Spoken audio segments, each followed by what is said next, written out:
I wasn't a conducting major. I was a voice major, which is the dirty little secret we don't talk about so much. We'll get to that later. But Welcome. I am Brooke Scholl, a cellist in the DFW area and a host with WRR 101. I am joined by conductor, composer, and mentor whose career has shaped stages across Texas, the country, and quite frankly, the world. Maestro David Itkin is also an author, and he just released his memoir in music, Right Back Where I Started, which is what this conversation is going to be about. And I'm going to take some time to brag just a little bit, just to give people a good idea of, your accomplishments. He's currently the director of music at UNT, which is where we're at now. We're in Winspear Hall at the Murchison Performing Arts Center. He is the music director of the Abilene Philharmonic, going into your 21st season next fall. Yeah.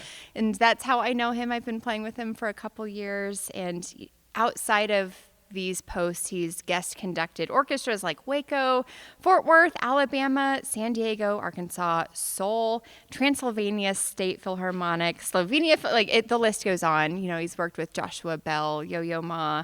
You get the idea, but that's not what we're here to talk about today. Aside from the accolades, this book really does reveal a far more intimate portrait of who you are as a person, an artist, a musician. You talk about the twists and turns of your life and your career, the heartbreak, the breakthroughs, and just life lessons that you've carried with you. So welcome, Maestro David Itkin. Wonderful Thank you for being here. I would just love to start off with you maybe reading the first page of your book, because it sets a wonderful tone, and I would love for our listeners to hear just the opening. Sure.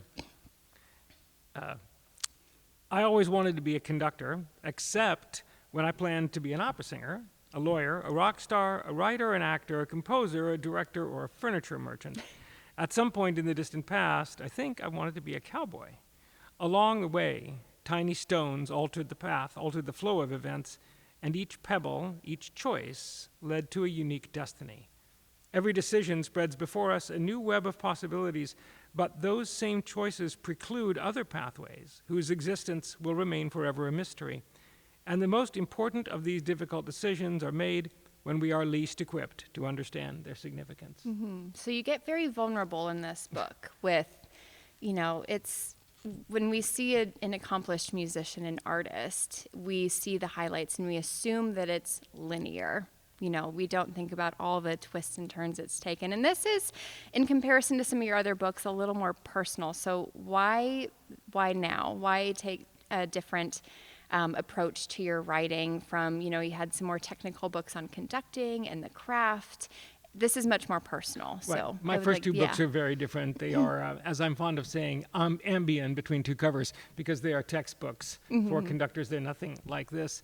I've thought about this on and off for years, and I jotted little bits of it, and then said, okay, enough. And then I jot some other little bit, and I was really lucky I did that, because as I finally decided to get serious about this about 3 years ago, I found some of those jotted bits on my laptop, and I was really glad I had done that, because there were things I didn't remember at all. Oh, okay. And I found some other notebooks and some other journals and things I had written down that I completely didn't remember. And so I was glad I had at least made a few notes along the way, and then I had to depend on other people, a lot of them family and friends, to remember things I didn't remember. Fill in some of the gaps, right. yeah. Yeah, no, that was going to be one of my questions was, what was it like to write this? Calling back on some memories or stories that other people told you. Were there lessons that surfaced that made you realize, oh, that was a pivotal moment in my life, or that was a moment where I almost gave up and walked away? What was it like to rake through all of your life's memories? There were lots of those moments in trying to put this together where I was surprised the number of times in thinking about these things and trying to craft a narrative about them, how often I almost walked away, and how often things got really ugly. And some of them aren't in the book because they were actually uglier than I cared to talk about in detail. But also things that happened that really were so stunningly lucky. And we all depend on luck. I mean, like they say, it's whatever it's it's 90% luck and 10% Yes. sweat or whatever the expression is, and that's so true. And I being able to look back on the moments where were it not for that exact second, that exact phone call, that exact encounter with a person, that exact being in the right place at the right time, everything would have been different. And that's kind of what that first paragraph is about. It's about the fact that these tiny little things, whether it's our choice or an accident, the flow of water, the flow of our life completely changes direction. And we could never have seen that at the time. We could never have seen that this little choice will change everything, because it didn't look like that kind of a choice at the time. Can you tell us about one of those? Oh my gosh. Well, the one that's not necessarily the most important one, but the one that certainly comes to mind was not my choice. It was an accident. It was when I was at Indiana University and I was doing my doctoral work, which I never finished. People at this wonderful school call me doctor because everybody but me has a doctorate. Yes. And I got tired years ago of saying I don't have a doctorate and just let them do it. But I was doing my doctoral degree at Indiana University, which of course is a wonderful place. And I was lucky to have a graduate assistantship to be assistant of the opera program, which means we do all the incredibly hard work late into the night with the singers for weeks and weeks and weeks, and then my teacher goes and conducts the opera. Well, but that's okay. That's how it is, and that's what we do, and it's how we learn. And I was working on a very difficult opera, Britten's Peter Grimes, and doing what I did there till 11 o'clock at night. And my teacher would come in, who was conducting Peter Grimes, who was a wonderful conductor who'd been at Covent Garden for years. And Peter Grimes was one of his very favorite pieces, which is why this was not only incredibly lucky for me, it was also very sad for him, because it was kind of his real right in the heart piece, and it certainly became one of mine. He had detached retina about 9 days before we opened. Fortunately, that's not life-threatening. It's kind of a joke when you're an assistant. What you want for the person who's the main conductor is to have a completely debilitating but not life-threatening experience. Because that's how you get your chance. Right, so they can't do whatever it is, which is exactly what happened. He had to have retinal surgery. He could not possibly conduct because you have to be still after the surgery for quite a while so you don't disturb the surgery. So the dean of Indiana University School of Music called me at midnight after I'd just come home from a rehearsal. I'd been home about an hour, and said, he's on the way to the hospital. You know it, or do you want me to call somebody who does? And that was that. And you got to say yes. And of course you got to say yes. I said, I know this piece like the back of my hand, which was completely not true. I mean, I Fake knew it till you make I it. knew it pretty well, but the next day I was in front of the orchestra and the singers, which I hadn't been. And that opportunity got me a certain amount of recognition, got me into a competition that I then won, which I probably wouldn't have gotten into, got me noticed by a couple of people who had jobs for up-and-coming people, got me auditions into those jobs. Without that detached retina, I don't know what would have happened next. Yeah. No, it's crazy how those things happen. And looking back, it's always those moments where you need to take that leap of faith. Yes. Are we ever ready when we say yes? No, we're never ready. We're ready because we have to be ready. Yes. You say yes, and then you get ready. And with luck, you've done the work up to that point that you are, in fact, able to do this. Yes. Because saying you're ready is, of course, as we both know, not enough. Nope. You got to follow up. You can say I'm ready all you want, but if you really haven't done the work and done the study and done the preparation all the time in your life that leads up to that moment, then actually that moment could be not the start but the end, because you've gotten this opportunity but you weren't ready. Yeah. And now you have fallen on your face in a very public way. So it's a double-edged sword. Yes. What's the saying? The harder you work, the luckier you get. Well, one hopes so. Yes, you would hope so. Did you discover anything surprising about your own resilience through these experiences? Did you ever surprise yourself? I think the whole thing was a surprise to me, because there was, we don't see it at the time. At least I hope we don't see it at the time. When I was coming up and I finished school, and I finished my first schooling at Eastman, and I had 3 jobs in 4 years. I was trying to work my way. They were all teaching jobs because it's what I could get at the time. I mean, they were really awful jobs. Oh, yeah. And I was working incredibly hard under really difficult circumstances. I didn't think that at the time. I only thought it in hindsight as I'm writing about this god-awful place I lived in Missouri that was dirty and freezing cold. You know, you wouldn't After your fancy you wouldn't Atlanta. put your dogs. Yeah. You wouldn't put your dogs to live in that house. And many other things along the way. And then I was in Indiana, and then working under weird circumstances in my first professional orchestral conducting job. But I never saw those things as bad. I saw those things as, this is where we are right now. Yeah. And this is how we're going to continue to learn and how we're going to continue to figure out who we are.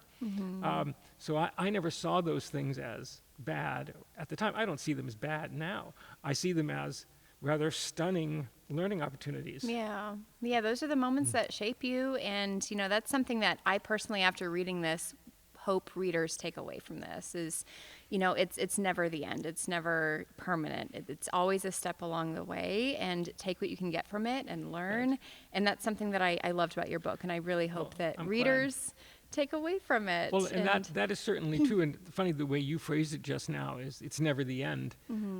It's certainly true in my personal life. And I don't dwell on my personal life very much in this book. I only touch on it when it really intersects the music. And apart from that, I try not to get into those things because that's not what it's about. But there have been, my personal life's been pretty bumpy. I feel incredibly fortunate right now that I have on the third try. Third time's the charm. Third time, I think I actually say that somewhere. Yes, you do. I got in my 50s, got luckier than I deserved.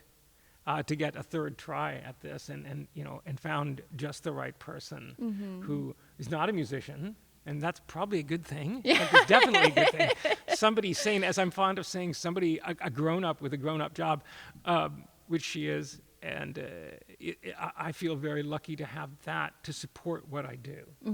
Yes, because it is a hard life, you know, and it costs us a lot, but it also gives us so much. And, you know, while you're talking about the people in your life, I know that a lot of this career and this life in music is how we alone face the music and we practice our craft. But a lot of it is our support and our teachers and other artists. Can you talk about some pivotal, you know, people in your life who've helped you along the way, maybe given you some of those opportunities or kept you grounded when you needed?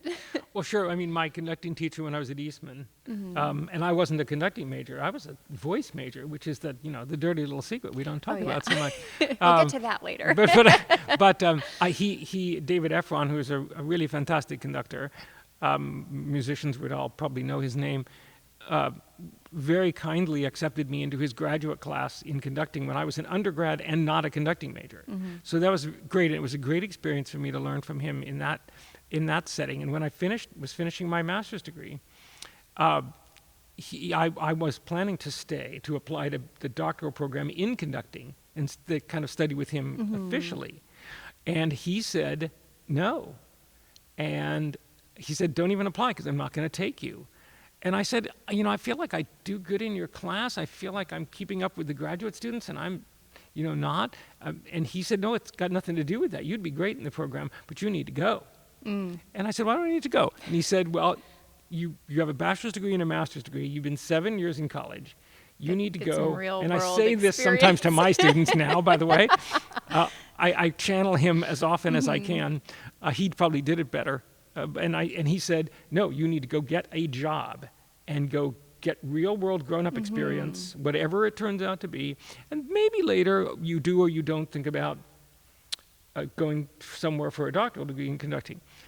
And I was furious with him, and I was terrified, and he was 100% right. And again, that's another one of those pebbles. If he'd taken me into the doctoral program, what happened to me next, none of it would have happened, which, as tricky as it was, all propelled the things that came after. Yeah, no, every single decision has its consequences. And in this case, and who knows what would have happened. You probably would have been just as successful, but it would have looked very different. It would have looked completely different. You talk about that in the opening of this book, is like, it's not just a linear thing, different lines, but everything intersects. You never know how it would have panned out. No. But I love that, school is always going to be there for you, but it's the real world experience and the people. And, going back into your childhood though, too, you weren't sat at a piano when you were 4 years old and told to practice in a violin. Like you had a very colorful childhood, especially in music. And I would love to hear more about that, and including you have to talk about the tiny bubbles, please. Oh my gosh. I had a very average childhood in terms of family. I don't mean that in a bad way. I mean, I had a brother and a sister, and I had terrific parents. They didn't get me. But they didn't not get me in a bad way. They just, I was very strange, and I was involved in music very early, and neither of my parents are musicians, and so it was difficult for them to kind of, as you say, they didn't see this and then throw me in front of a piano and say, sit there. They just kind of let me, my entire young life, they just let me do this or don't do it or do that or don't do it. And in hindsight, I actually kind of wished I'd had somebody, whacking me on the head and saying, practice the piano. But that isn't what happened. So I sort of found my own way. The tiny bubbles. I was in a number of rock bands, which is what you're referring to. But the first one was not even a rock band. It was a country cover band. I was in 7th or 8th grade, and I'd been playing drum set for a while with different sort of, kids groups, how kids, they get together and they do these things. But this country cover band, which was run by a grown-up, a Vietnamese immigrant, his 2 sons, twin boys, were American-born Vietnamese, were in my school, and they knew that I did this, and they both played guitar, and they were in this country cover band called the Tiny Bubbles.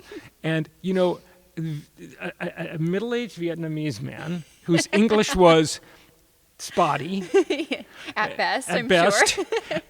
And you know how it is when you sing, if you have an accent and you sing, it gets even worse. And so he's singing country music with a thick Vietnamese accent, and his backup band is 3 kids, each of whom are 12 or 13 years old. Well, the whole thing was a comedy. And it's not because we were so bad, it was just because it was so visually and sonically bizarre. Yeah. It was this close to being a Saturday Night Live sketch. And so, the Tiny Bubbles was one of my early popular music, rock and roll experiences. And it didn't come without lessons, though. You talk about, there are skills that we don't get taught in music school. How to be, light on your feet and be able to change direction and pivot and pay attention to different things. I mean, that's the stuff that you learned playing in rock bands. Oh yeah, I mean, he's going along. We're playing a gig, and I did play gigs with him and got paid, and boy, that was fantastic when I was 13 years old. I mean, I thought that was. I wasn't working at McDonald's like my friends. I was playing the drums and getting paid for it. But he skips the chorus, or he forgets all the words because of the language issue. And so, yes, we were constantly thinking on our feet, and that's sometimes what rock and roll and what all popular music sometimes is. Yes, and having worked with you for a couple years now, I've been able to kind of figure out how you run rehearsal and how you work, and you're very cognizant of the energy that's happening in the orchestra. You're good at pivoting and knowing what needs to be worked on, and you can sense if we're just done with a passage and we need to move on. And that's something that I see come through these experiences that you've had. And speaking of, I do want to switch gears a little bit and talk a little bit just about music. And you write a chapter called Within the Silence, and I absolutely loved this. There's a couple highlighted passages I would just love to have you read for our viewers. And this paragraph, which is the first short paragraph of the chapter called Within the Silence, actually the second of the 2 editors I worked with on this book, the first of the 2, when she was going through the text, she highlighted this paragraph, and she said, in case you haven't figured it out yet, this is how the book starts. Okay. Which is why the same short paragraph is up in the very front before chapter 1, and she was exactly right, and I hadn't seen it. Okay. So trust your editors. And she was wonderful, and I do. Silence is everything. Without silence, there is no music, because empty air is the canvas upon which music is made. And when that canvas is overwhelmed, when the noise is ever present, there is no space in which to create something new. We're making music out of nothing. You know this very well. And we get a lot of, all human beings, especially now, it's getting worse and worse. We all deal with so much noise, so much anxiety from all kinds of sources, personal sources, social sources, and it's very difficult to get started, I find, making music if we can't find some empty space. Yeah. We don't expect painters to paint on a canvas that already somebody else scribbled on. Yeah. And that's kind of how it feels sometimes to be making music, because our heads are too scribbled on. And, you do mention in this chapter, there's so many distractions, not only internally, but externally. You've got the YouTube, the social media, and I feel like maybe we as a society are just getting a little worse at centering and finding quiet and blocking out all of those distractions. How do you think music helps us find that center? I do feel like we need to center ourselves, but when you listen to music, it helps you connect not only horizontally to your fellow musicians or your audience, but vertically as well, to self, to whatever you believe, higher source. How do you think music does that? Well, boy, that's an I hour know and a it's a half big one, conversation yes. on itself, isn't it? But I mean, orchestral music, because it doesn't have words, and most of it doesn't have any specific narrative attached to it. Some does, but most of it doesn't. We are allowed to absorb that sonic universe as partakers, as listeners, in any way we see fit. When we hear an opera aria or a pop song or whatever it may be, something with words, the narrative of that music has already been set for us. And we can react to those words in whatever way we wish. We will react, some of us will be happy about the words, some of us will be sad about the words, some of us will think they're funny, some of us will think they're serious. But there is something there to which to react. Whereas in orchestral music, we are given a very empty slate, and we are the empty slate, and we're allowed to hear that music and have it be exactly what we think it should be, which actually is one of the things I discuss, kind of turning the equation backward, with my conducting students all the time, which is that music that is non-narrative, that is from the composer, it's not narrative. It's our job as conductors and as orchestral interpreters to decide what it's about. It isn't about sound. It's about something very different. It's about something. And everybody will say something different, and that's good that everybody will say something different. But what we can't do is say nothing. We can't have orchestral music be about sound. It is about something going on in the human being, in me, in the players, in the audience. And it's our job, at least for me, it's my job, to try to reflect with our body language and reflect with what we do in rehearsal exactly what we believe that meaning to be, even though that meaning will be completely different than what somebody else believes. Yeah, and I wanted to dig into that a little bit more, because in your book you talk about, the musicians are the catalyst, and you say it very beautifully, and I hope readers go and read this book and really ingest that. But you as a conductor, it made me think of a different definition of conductor than, someone who stands on a podium and waves their baton. So the Webster's dictionary definition of conductor is a material or substance that allows the flow of energy, such as heat or electricity, to pass through it easily. Conductors have low resistance to the movement of energy, enabling efficient transfer from one point to another. And I think that's something that makes you very special, having worked with you. Thank You take ego out of it, and it becomes about the music, but you're also very clear, and you're good at communicating. And I'm personally afraid, I hope that art doesn't become lost. But you also talk in your book a little bit, if we want to get slightly racy, conductors bringing, I feel like the role has changed a little bit. You talk about that. And It's changed a lot. It's changed, they're not only there to be a conduit for the music, but it's the marketing, it's the face, it's the everything. And with that has come a lot of ego, and so do you see this pendulum swinging maybe back the other way? How do you see the role of the conductor evolving into the future, and maybe what you'd like to see versus what you are seeing. Yeah, well, thank you. Yes. That's a very different, because those are two very different things. I don't see it swinging back in the right direction. I see it daily, yearly, swinging further in the wrong direction. It has become so much about whether or not you're a marketable product, which means, are you young enough? Are you cute enough? Are you the right demographic for whatever it is? And very, very little about what we actually do and our ability to do it and our experience at doing it. And I don't want to get into whining old guy here, but the reality, not only a generation ago, the kind of rubric was, you know what you're doing as a conductor when you're getting toward 50. Yeah. And there are many great conductors who said those words. Even though they may have been famous when they were 30, they were perfectly open about saying, I kind of actually got it figured out around 50. Yeah.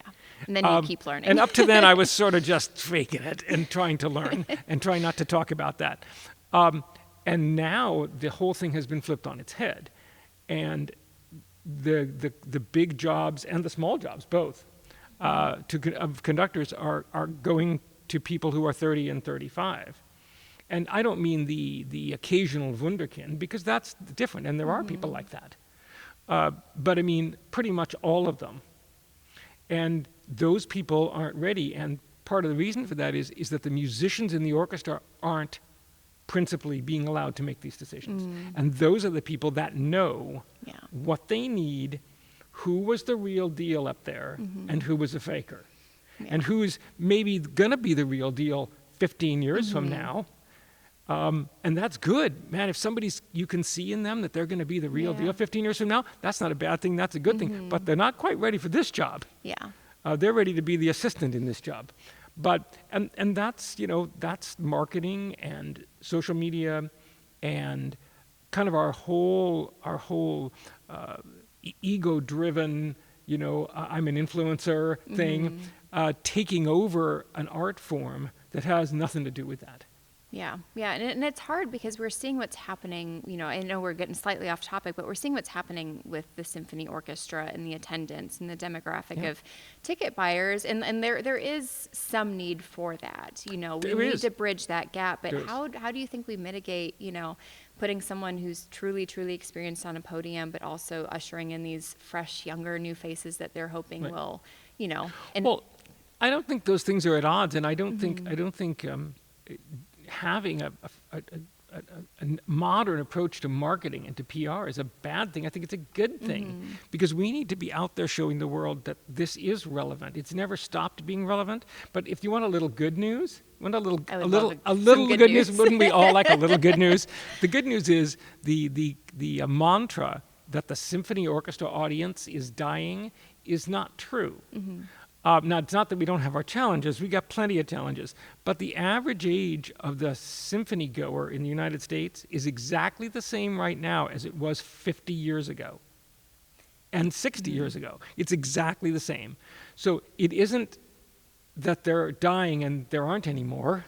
They're just waiting until they're a little older to go. It's a lifestyle thing. My kids are out of the house. I have some disposable income to buy symphony tickets.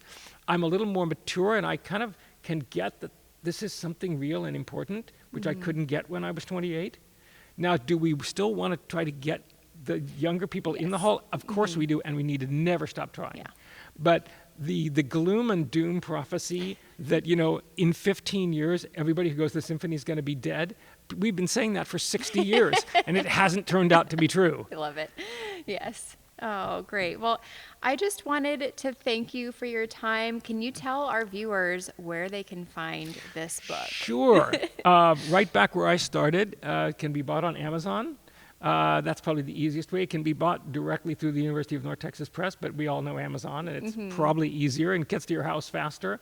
There is also an audiobook on audible.com, which I narrated. Yes. So it's on audible.com as well. That's how I read it. I loved it. I love, the energy and the charisma that you bring is lovely, and it just brings the book to life. And so I hope everyone finds this book one way or another and get to reap the benefits of learning